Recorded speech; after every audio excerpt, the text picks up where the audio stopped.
Un des plus grands problèmes parmi les enfants de Dieu consiste à faire ou à ne pas faire une chose sur la seule base du bien ou du mal.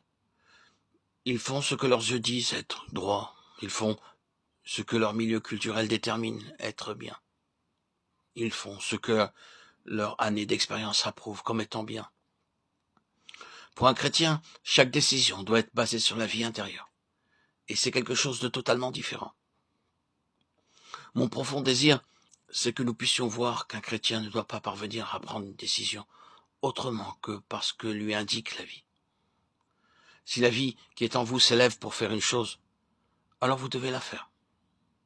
Si la vie intérieure diminue lorsque vous vous avancez dans un certain domaine, alors vous devez aussitôt vous arrêter. Je me souviens d'être allé dans un certain lieu où les frères travaillaient de manière très efficace. Dieu les utilisait vraiment. Si vous m'aviez posé la question, leur travail était-il parfait? Je vous aurais répondu non. Il y a beaucoup de choses qui doivent être améliorées. Avec beaucoup d'humilité, ils m'ont demandé de leur faire remarquer ce qui n'allait pas encore. Alors je leur ai montré ceci et cela. Mais aucun changement n'est intervenu. En ai-je été ennuyé? Pas du tout. Je pouvais seulement leur montrer des aspects extérieurs qui nécessitaient des ajustements. Je ne pouvais pas voir ce que Dieu faisait intérieurement. Et cela aurait été folie de ma part de vouloir toucher à cela. Je n'avais pas conseillé Dieu de faire certaines choses dans leur vie. Dans un autre lieu que j'ai visité, les frères n'évangélisaient pas. Ils ont discuté de cette question avec moi. Ils m'ont demandé si je ne pensais pas qu'ils devaient évangéliser. Sur le plan doctrinal, leur ai-je répondu, certainement que vous devez le faire.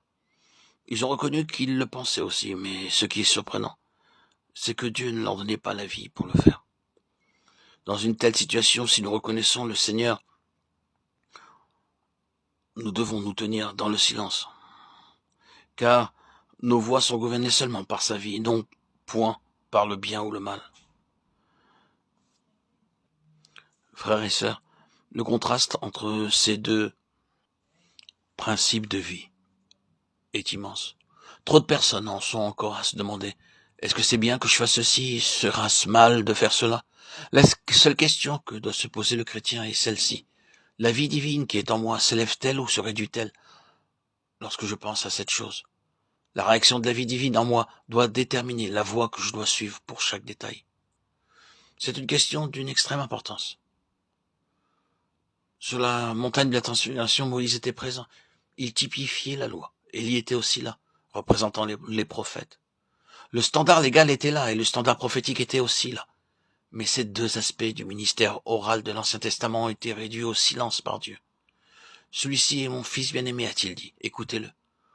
Aujourd'hui, le modèle pour le chrétien, ce n'est ni la loi, ni les prophètes, mais Christ, le Christ, qui demeure en nous.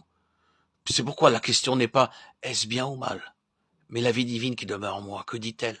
L'approuve-t-elle?